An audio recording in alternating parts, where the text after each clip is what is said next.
You're listening to the Veteran Etc. podcast, as there's always more to be said about a veteran. Join your host, Mike Kim, a veteran, ex-monk, seasoned war trauma therapist, and writer, as he shares his years of research in veteran readjustment culture and the meaning of warrior life.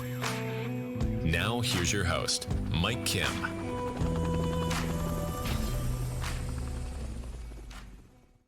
Veteran Etc.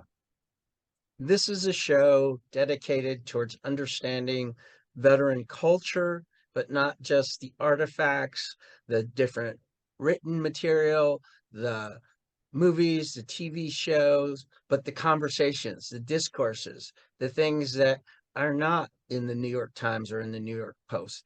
And on this episode, we're privileged to have Mary Jane Nealon, and I made a promise to have her back again. And the last time we had her on, we discussed a lot of her poetry and writing and how veterans can benefit in regards to the power of the written word and the oral word.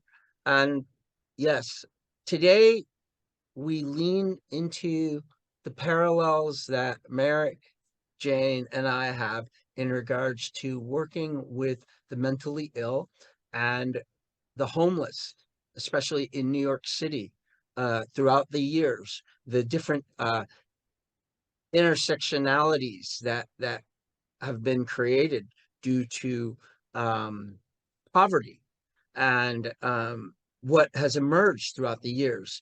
Mary Jane has just been a wealth of knowledge for me. And I just truly appreciate, the link that was made by another podcaster, Ed Letterman. Check out his blog when you have a chance. His podcasts, just Google Ed Letterman. And also, please check out Mary Jane Nealon's works. They are truly inspirational, and check them out. Just Google Mary Jane Nealon. And you will find a wealth of knowledge as well as insight and care through the power of words. Mary Jane, welcome. Thank you. Thanks for having me, Mike. Yeah. So I'd like to start off the conversation by getting a little bit of your background in regards to your experience in regards to homelessness, as far as working with the homeless, working with the mentally ill, and not just within the veteran domain, but beyond it. I know that there's great intersectionality, and you and I both kind of rode the wave in both domains. Yeah, well, I'm a retired nurse. I retired after 46 years, and the first 10 years I worked in very privileged environments, university, hospitals, etc. And then I started working in the AIDS pandemic. Before that, I worked on the Navajo reservation. I really saw desperate poverty and a different kind of homelessness. And then I was a traveler in rural Louisiana, and I was like, oh, poverty looks really different down here. Everybody's in a shack outside of town and completely invisible, and nobody has potable water. And same thing on the reservation. So that was part of my traveling experience. And then I started working with people with AIDS. And honestly, I followed the pandemic, which went from insured working primarily gay men to really everybody, all sorts of risk. And then worked with people who were recovering from or dealing with addiction. And many of them wound up on the street because they wound up in jail, and then they were discharged without a plan. So that's like my number one concern, that we institutionalize people for years and years and then throw them out into the world. And honestly, the minute I started working with the homeless, the first thing I learned is, well, I thought I knew what they looked like. Look how nice these guys look. They're all dressed up. Ralph Lauren gave us donated clothes, they're in recovery. They have a job. Like, they're just homeless because they can't afford to live anywhere, right? And that's when my perception of like homelessness really changed. And where I understood it crossing with veterans was in the flop houses in the Bowery, the community of World War II and Korean vets that had joined maybe in struggle, mental health struggle or addiction or trauma. And many of them had stabilized their lives, but at that point they were each other's community. And that is such a misperception, I think, that homeless people don't have community. They have a lot of people often that love and care about them. Let me ask you about this, because I think it's profound for people to realize, or how could I say it? It's profound for people to know, especially those vets who like fighting me, and I love them because a lot of them are my friends and I love them. Truly, I love them. Some of them I don't care for. They know nothing about me and they'll write just something nasty on my wall. But I really want to hear it from you, and I really want folks to hear it, you know, from you, but I want different folks to hear this message from you as far as like the Korean War vets and World War II vets. I got a taste of that in the 90s. But by that time, many of them were already either dying off or they were just eligible for those like extreme services that the state offered. But you had experience working and seeing those vets, and I saw them in films where they were not eligible for those benefits, and like you said, they had to live in many ways their own sub communities. At the same time, would you say that it was easier to live in like New York, right? Like the flop houses. I believe there was like a little one called the Sunshine or something, and it was only $5 a night or something like that. Or, I mean, it was more manageable, right? Collectively, people could put things together to make food, but now it's just so hard to live, right? Yeah. Well, and that Bowery Residents Committee, when the flop houses were built, it was just like a bunch of hippies, because veterans in particular, but people were sleeping like 5 and 6 deep on the street. And then other veterans or just people who were mentally ill were committing suicide by jumping off the roof of some of these hotels and killing or injuring people on the street. So these hippies were like, look, at least they'd be off the street if they could have these little cubicles.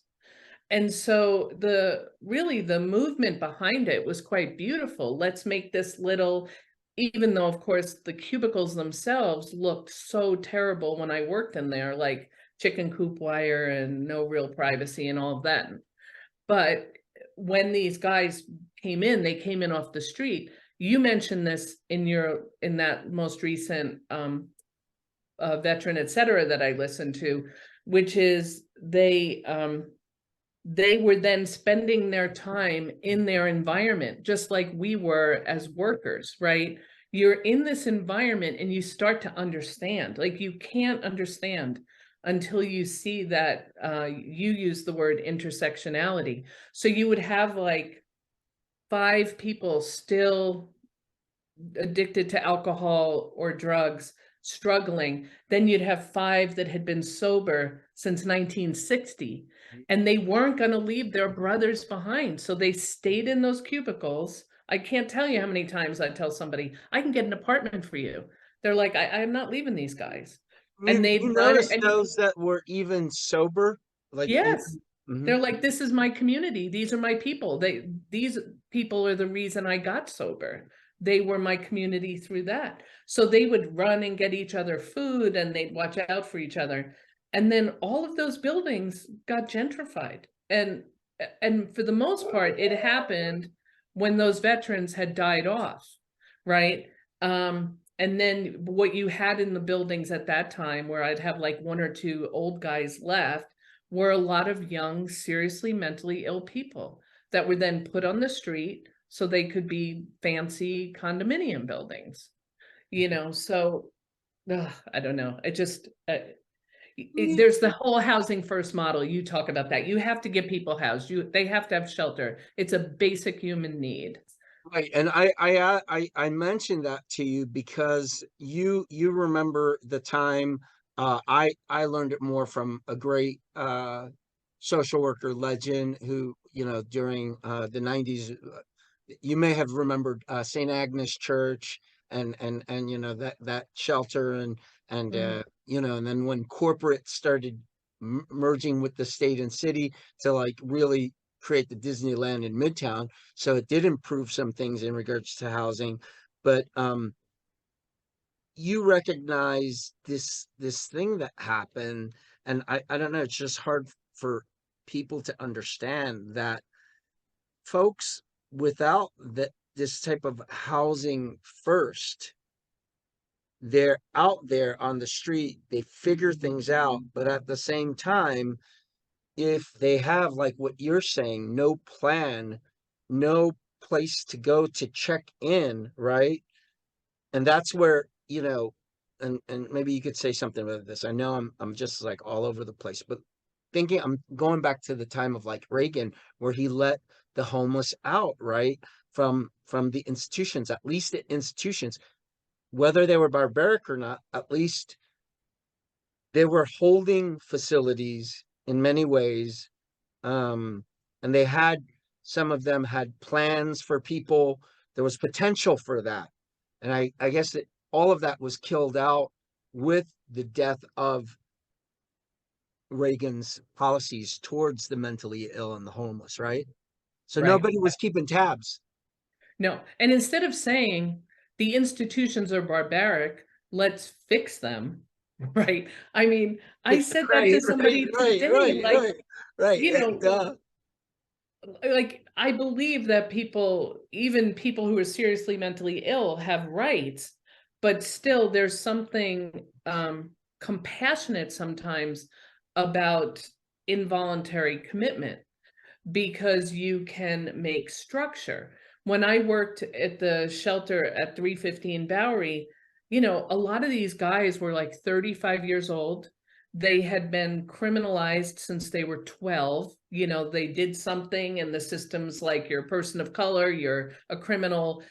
They saw nothing but prison in their future. They finally get out, and then they were like, why do I have to have a curfew? I'm like, because you've been locked up since you were 12 years old. And when you were 12 years old, I wouldn't let you stay out all night. Like, we have to start thinking about, like, how are you going to make rules for yourself?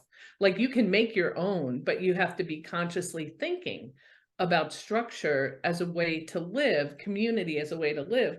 And I mean, we go back and forth a lot with those guys, but most of them came to what's understand the this is discourse? like a swaddling blanket on an infant. It's a way to make security so you can grow. Yeah, that's well said, Mary Jane. I think it also reminds me of an informal video that wasn't, it was just my own personal video on the Bronx recently. I went to go get some Latin food. I woke up and just felt like going to the Bronx. And I just went there and I was just like, this place gets like, a really bad rap, but it's like what you just said, um, this whole thing about plan, this whole thing about not just saying it's a bad place, right? It's not a Geraldo Rivera uh uh talk show, documentary, highlight, but it's like, well, what are we going to do? What can we do? And there is something that we can do, and research shows, as we both understand, that if you invest in these different communities, in housing, in mental health, you give it a period of time, 10 years, not like this whole thing regarding Jordan Neely and the sudden outcry of like, this poor Marine. I mean, people talk about Jordan Neely's mental health. I say it, and I don't say it as John Wayne or anything like this. And I love the Marines. I love the military. I will go back if I need to. But I also have to be objective about things. And I will be objective as far as saying I'm concerned about the mental health of Daniel Penny.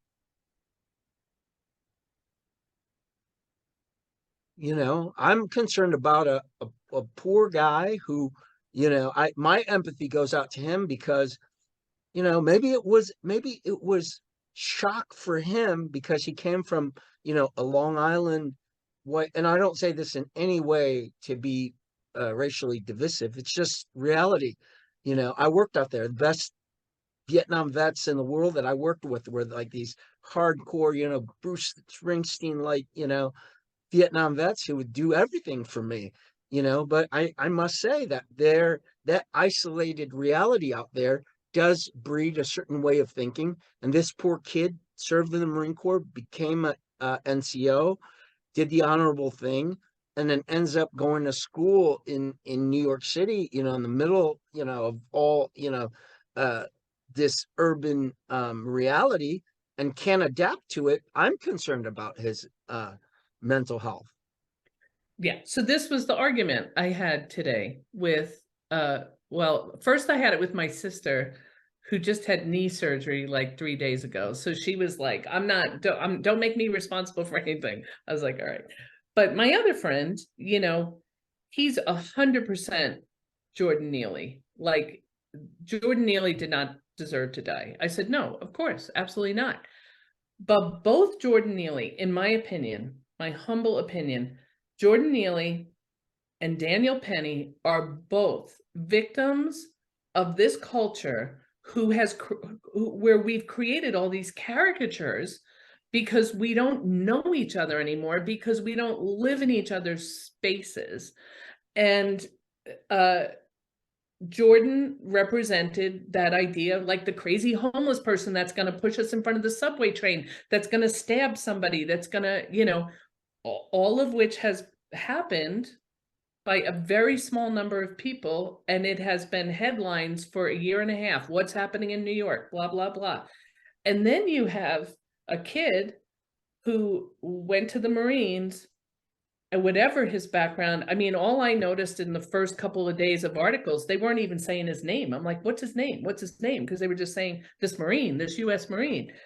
So he's been told, in this culture, you better be John Wayne. You have to protect your people because the assault rifles are coming for your family. And, you know, the more you can protect yourself, the better. So I said to this friend of mine, look, I agree that Jordan Neely was murdered. I agree with that. But I'm telling you, you're only going to need one juror to be really honest with themselves and be like, if I was on that subway car and this guy was scaring me and this other guy stepped in and saved us, I'm not sending him to prison, right? Because he's also a victim of being told that he has got to handle this problem himself, and the only way to handle it is with violence. You know, and I know, how many times did you talk down a person who was mentally ill? The articles in the paper kept saying that Jordan Neely kept saying, I need food, I need water. How many times have you said to somebody, come on, man, let's go get a sandwich. Here, man, take my water. Like, and it diffuses. I'm not questioning what anybody did, but I'm saying nobody's being given those tools because Jordan Neely is scary to Daniel, and because they don't know each other's worlds. Yes. Yes. And you know, it's interesting. I have a confession to make, in that at times, because I've ridden the subway so many times, and I've done, and you have too, and doing home visits, and, you know, in all the different boroughs, at times I've become hardened. And I know at times I've, you know, I've not given my water. This explanation calls me to say, what's a fucking, you know, $2, excuse my language, freaking water gonna cost me to just give it to him?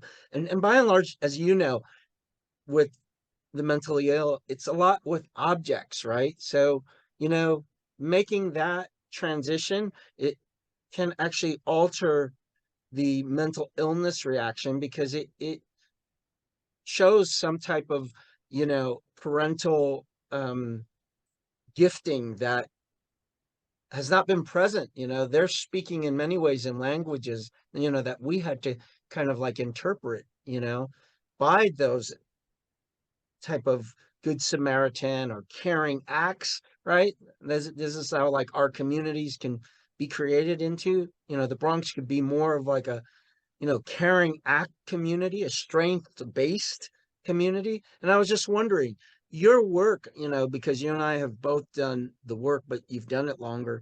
What can you say about blame work or, this kind of stuff that used to even happen back in the day, a long, long time ago, well before we were born, right? When within the Catholic Church, as a former friar, I remember the stories of, like, you know, Mother Cabrini and her nuns. They used to like make Italian American women. They would shame Italian American women or German American or Irish American women who ended up getting pregnant, shaming them, turning certain certain social problems into moral issues, and they were not strength based. And so we see that all throughout, whether it's like charity or even helping veterans, this whole thing of shaming, moralizing people instead of operating from a strengths-based approach. I was just wondering what have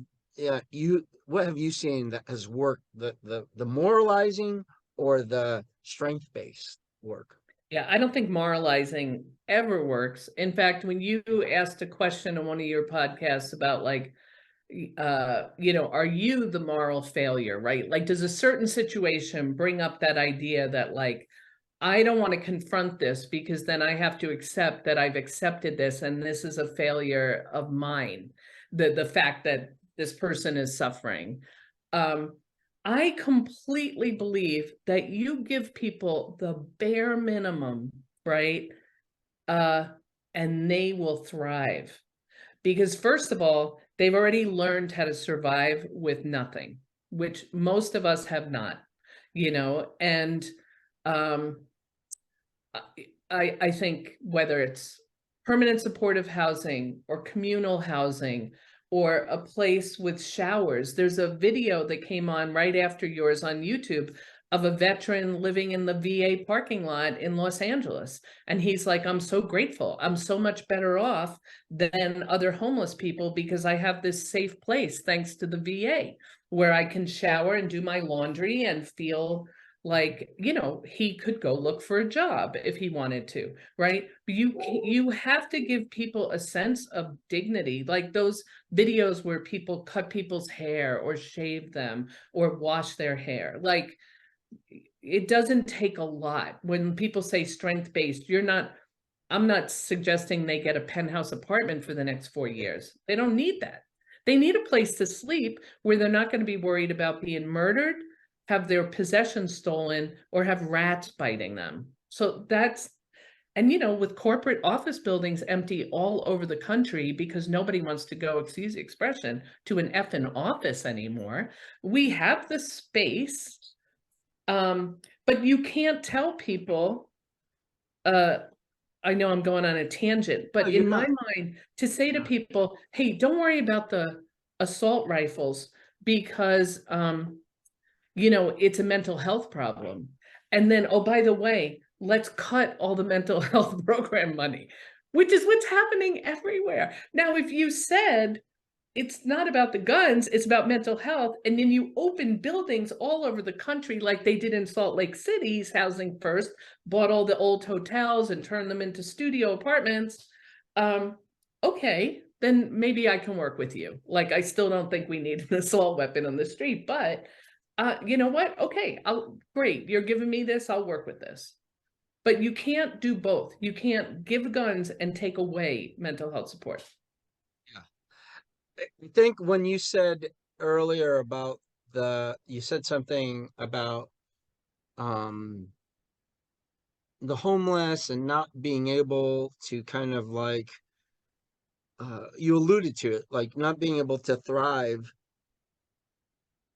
because they don't have these basic needs being answered. It's so true, because when you look at all programs, whether and the military, I was just on this one podcast, and I'm going to let them know to contact you to have them on. They're out of England, but there's some pretty progressive thinkers there. It's not all in your head podcast, and they're interesting because they were getting my perspective on things, and we both agreed that the military, it takes deviance, and by and large, maybe not 100%, but it takes deviance. It takes wealthy people. I remember Marine boot camp, the bunkmate next to me, he was a white guy with the bluest eyes. He looked like Sinatra, really. I mean, I don't want to. I mean, so what if I was attracted to him? Who cares? I don't care. Maybe there was some broke back bunkmate stuff. It never happened. Maybe I wanted it to happen. But he had the bluest eyes in the world, and he was so nice. We both would make the drill instructors laugh because we'd act so silly, and they'd punish us, but we were in such great physical shape, and we just loved it. But I just remember right before graduation, he said, well, what's happening with you? What's happening with you? And I said, well, I think my parents, threw the last of my shit. I don't know. I can't locate my parents. My parents had abandoned me, and they were moving all around. And then this guy, he was saying, well, my dad was so proud of me from boot camp. He's given me a Corvette, and I just thought, wow, I wish I was like your brother, but I was so happy for him. That's what the Yeah. Marine Corps kind of taught. And we both came from such horrible, I mean, how could I say, I came from such a horrible background, but he came from such a idyllic background, yet the Marine Corps brought us together. And I'm not saying everyone needs to be Marines, but what I'm saying is that the Marine Corps and the Army and the Navy and the Air Force and the Coast Guard, Marines, they do it for their own reasons. We have a horrible sense of foreign policy in regards to imperialism, but I will say that in regards to the domestic, using the military as a way of domestic kind of like social learning, I must say that, for all the extremes in different people, it brings people together, and it takes care of everything what you just said. Food, clothing, a place to sleep, cleanliness, things that were taught maybe when I was super young, but because of my family abandoning me, I kind of forgot. But I was able at boot camp to kind of remember again, all of these things. So what you say, I don't know, it just really makes me think, if we have domains, humane domains like this in different communities, I wonder if it would make a real difference. Yeah. And then what you said, right, is you just described community, which was just like the community of the flop houses, where you had some people that really had their stuff together, but they were part of the community with people who were still struggling. And so they stood by each other. And I think that's why so many people that leave the military go into things like police and fire, because they want to keep that sense of brotherhood, right? So if we just keep isolating people that are mentally ill and that are poor, Reverend Barber, I love him. Like, I love him. I worry about him because I'm always like, oh, can he not stand up? But that Poor People's Project, that's exactly right. He says people want to separate people of color from poor white people, from poor Asian people, because then we don't know our power. Because I'm saying I'm not poor, but that we have to bring our power together, because, I mean, I'm so angry at wealthy people right now, like just so angry, seeing 5-acre homes out here and helipads and yachts that need bridges taken down. And Even in I am Montana, right? You're in seeing, Montana. That's right. yeah, everywhere. I Yeah, mean, everywhere. I can't afford everywhere. to really live in this town, but I started looking all over Montana at little tiny towns in Montana, and I couldn't afford to live there either. It's because people are just buying up all the land, and we're letting it happen. So in my mind, not that anybody's asking me, but I do have to say, I put in Bison Range in my phone today and it came up Biden Range. So I was like, oh, well, maybe I'll write the president with an idea. that I think we have to say at some point, you can only own this percentage of the property. You don't get to own 9 homes in 7 states and take the coastal land and take the riverfront and have brothers and sisters driven out of your town because, and I'm not talking homeless now, I'm talking people that are working people that can no longer afford to live in towns all over this country because there's no limit on properties. So you're like, I'll just buy this and then have a VRBO.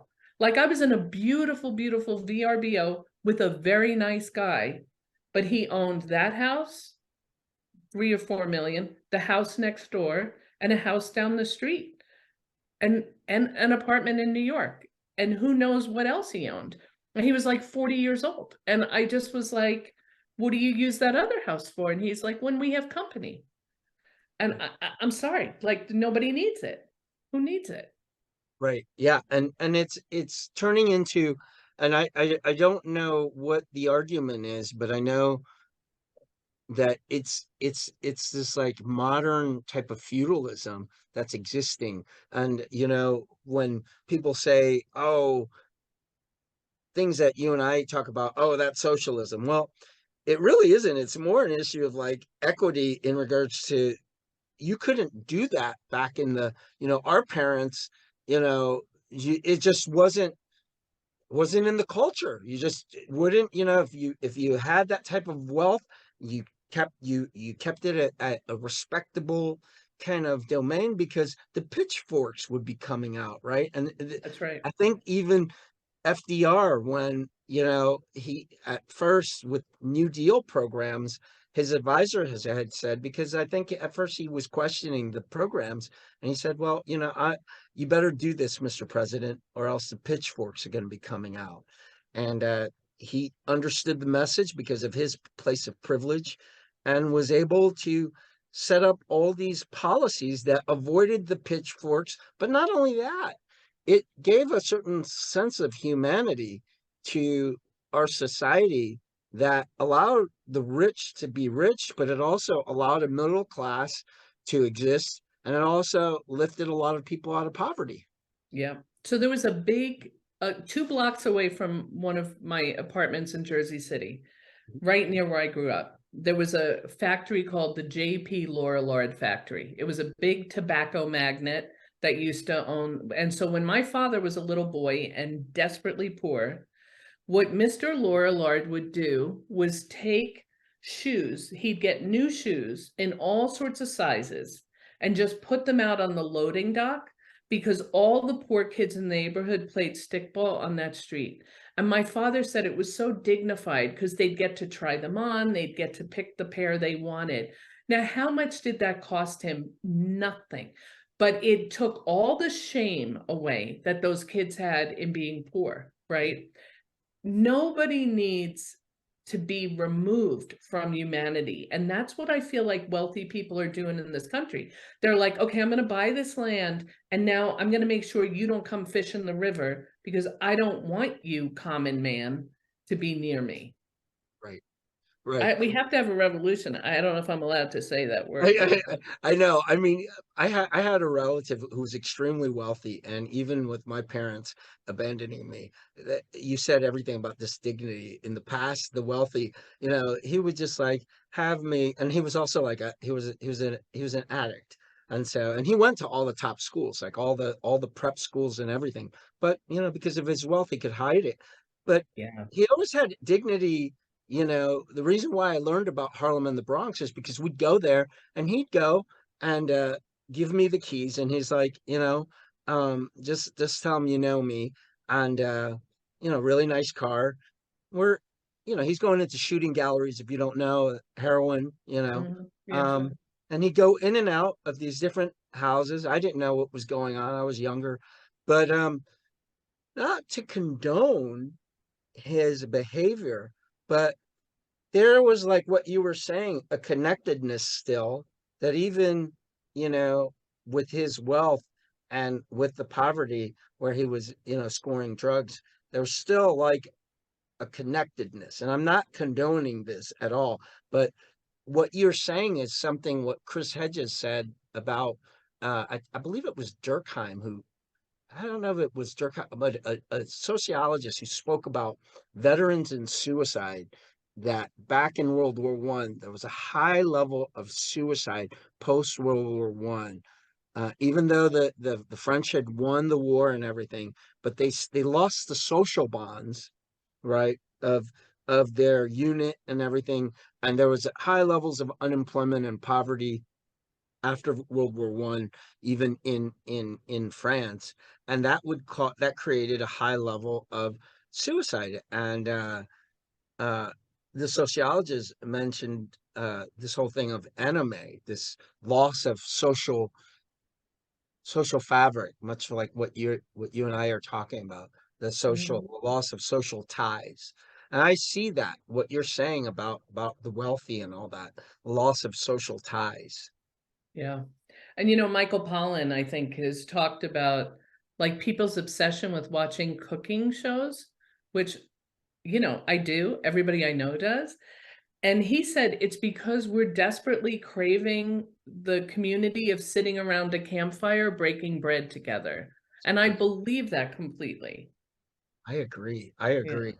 What is your notion of like unions? Because there's a lot of, again, my vet friends, my vet brothers and sisters, they're against me because I'm very pro union. But I don't think they get it from me, but getting it from someone else who also knows the power of unions, how in many ways, yeah, there was some corruption here and there, but at the same time, there's corruption everywhere. But at the same time, unions did provide um, cohesion with families in many ways to avoid the breakup due to poverty. A lot of people look at poverty now and they see the breakup, African Americans and the Moynihan Report and all that. Well, if they had access to union jobs, if they had access to jobs, maybe some of that could have been like, prevented. But you and I both know that the power of a union job can keep a family together in many ways. Maybe not happy, but at least together, because there's like certain things that are there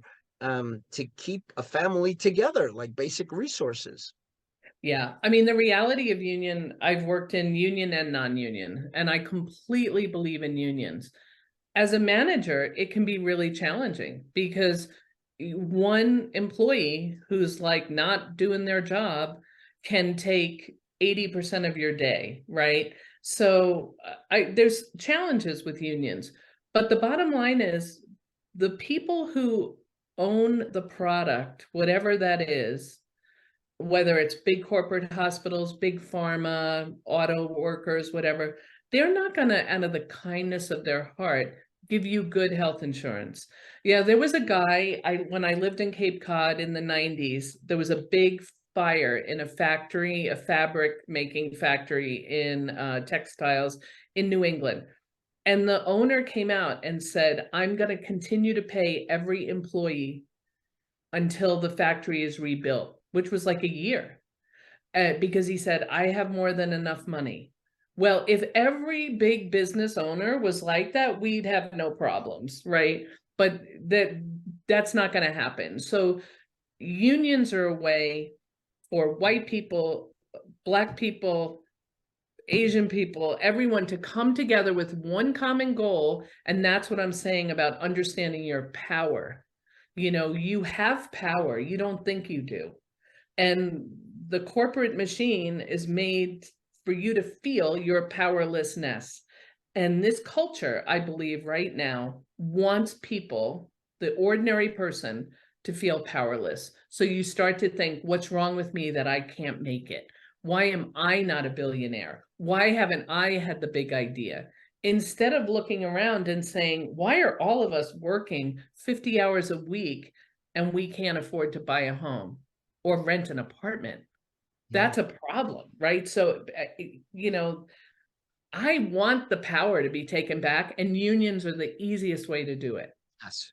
Yes, and the least violent. So when I get all my friends who whatever went to Wharton Business School and everything, I'm like, you know, you got to give in some way, and you don't want to give in any way. If you want to give in the least violent in a way of not seeing any violence, it'll be unions, because, you won't even have to deal with a huge social movement. You just have like a union in place, and they're naturally, organically going to look at the interests of the workers, and that it actually is a true sense of competition, because those issues are going to be placed on the chopping block with the issues of management, and That's then right. best agreement wins, right? That's right. And if you want to take your company to India and pay somebody $1 an hour to make your product, then guess what? You don't get to sell it here. And you don't get to get a tax break from this country. There has to be some policy change that protects and promotes a livable middle class.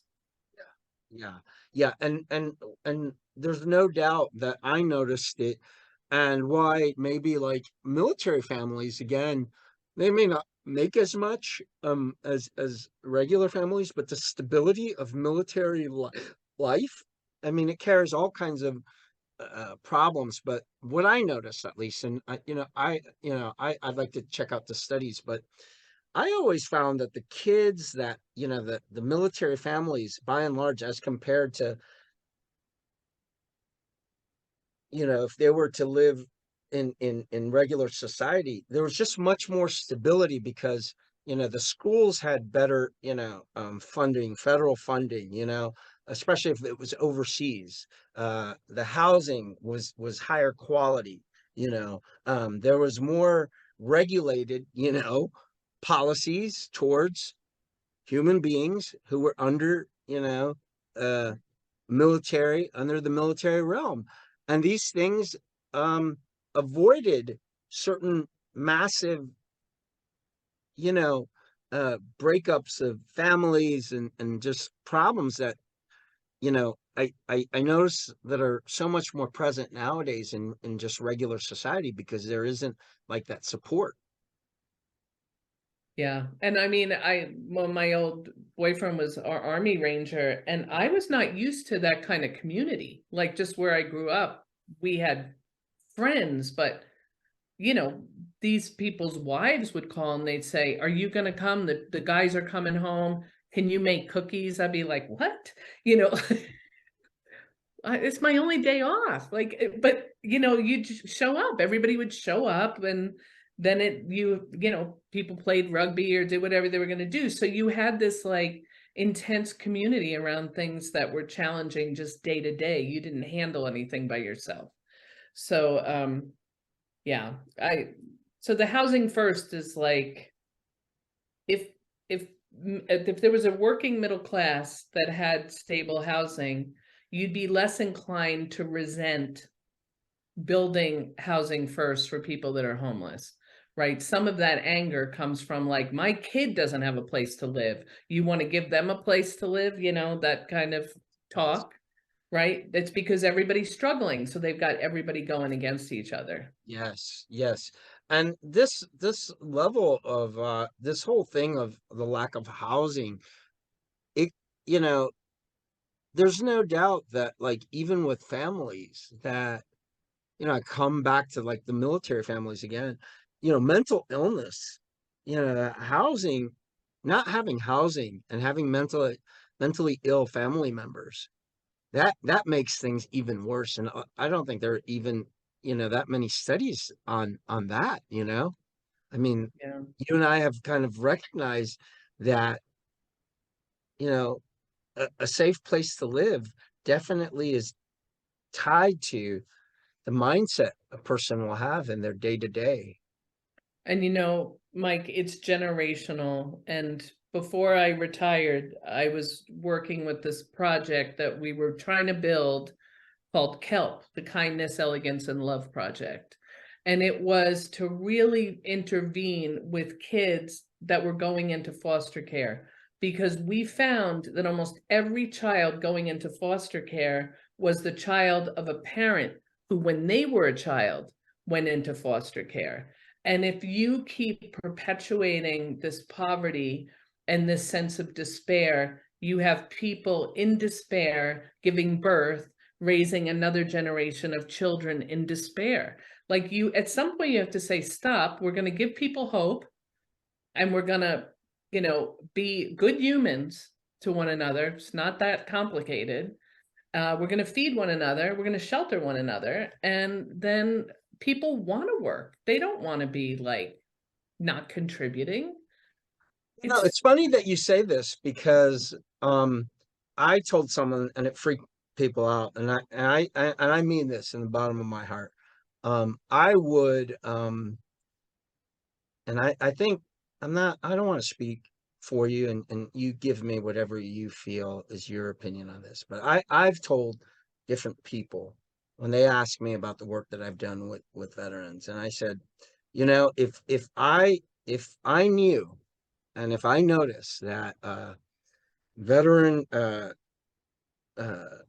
needs, social needs, mental health needs, other needs were seriously taken care of, if I felt that just a huge chunk of those needs were taken care of, I can honestly say, on my son, and on my dead mother, I truly would leave the field, and feel satisfied and work, at a storage place, and watch a monitor for high-end security, all night if I have to make a living. I honestly, even with all the degrees and everything, if I felt that were the case.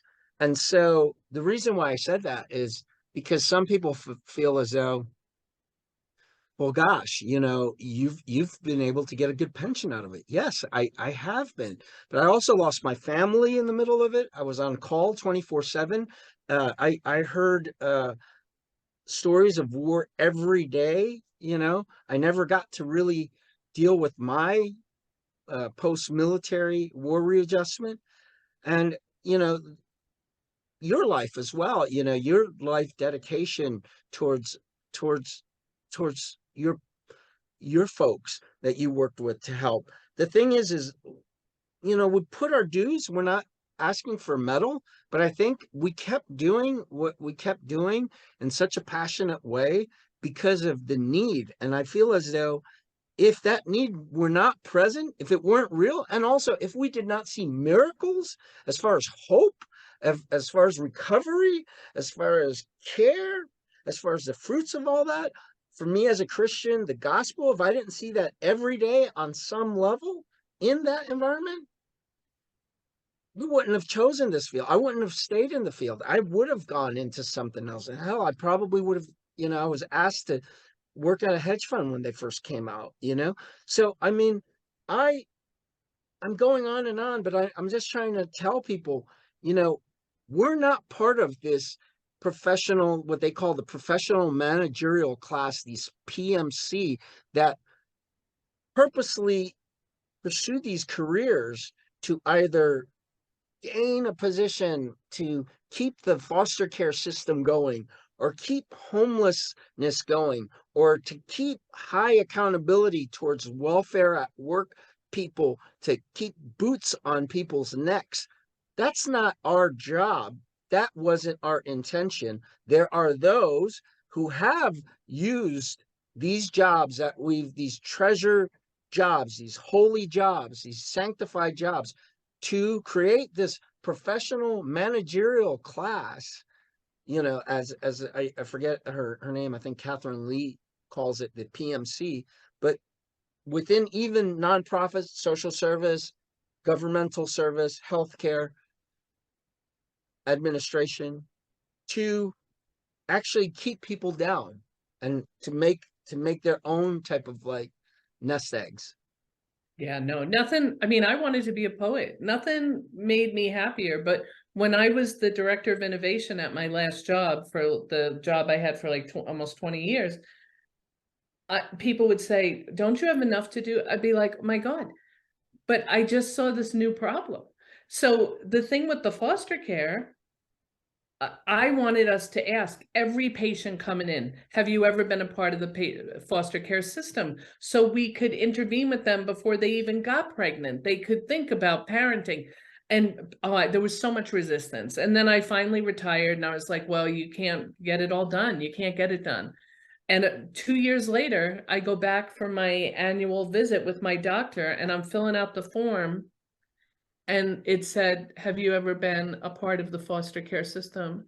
And I started crying in front of this poor receptionist guy, and I'm like, "Oh my God, I used to work here. This was my dream." Like, you know, it's not gonna go away, but I completely believe it can be better. And I've told you the guys on Facebook I'm friends with from that shelter, they're all successful. They have homes. They some of them live in nicer communities than I do.